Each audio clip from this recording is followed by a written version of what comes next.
So our agenda is simple. In order to be an effective communicator, regardless of if it's planned or spontaneous, you need to have your anxiety under control. So we'll start there. Second, what we're going to talk about is some ground rules for the interactivity we'll have today, and then finally we're going to get into the heart of what we will be covering. And again, as I said, lots of activity, and I invite you to participate.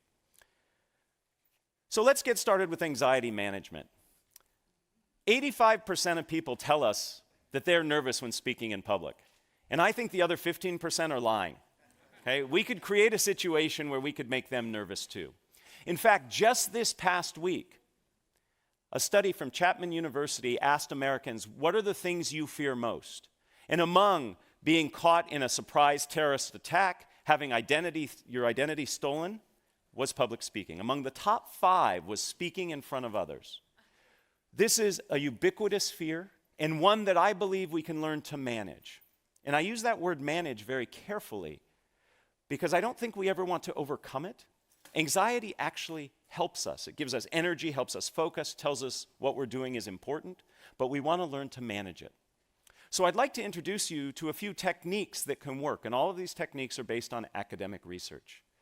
But before we get there, I'd love to ask you, what does it feel like when you're sitting in the audience watching a nervous speaker present? How do you feel? Just shout out a few things. How do you feel?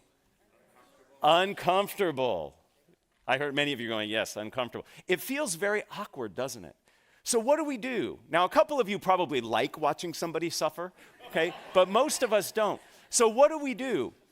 We sit there and we nod and we smile, or we disengage. And to the nervous speaker looking out at his or her audience, seeing a bunch of people nodding or disengaged, that does not help, okay?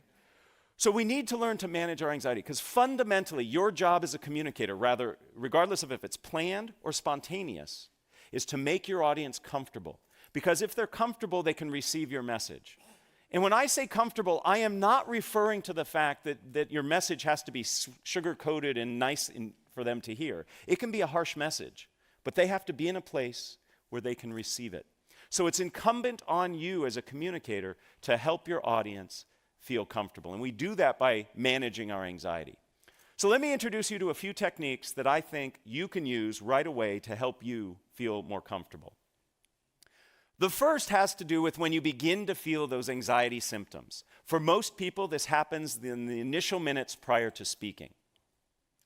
In this situation, what happens is many of us begin to feel whatever it is that happens to you. Maybe your stomach gets a little gurgly, maybe your legs begin to shake, maybe you begin to perspire.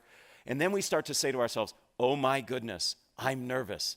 Uh-oh, they're going to tell I'm nervous. This is not going to go well. And we start spiraling out of control. So research on mindful attention tells us that when we begin to feel those anxiety symptoms, we simply greet our anxiety and say, hey, this is me feeling nervous. I'm about to do something of consequence.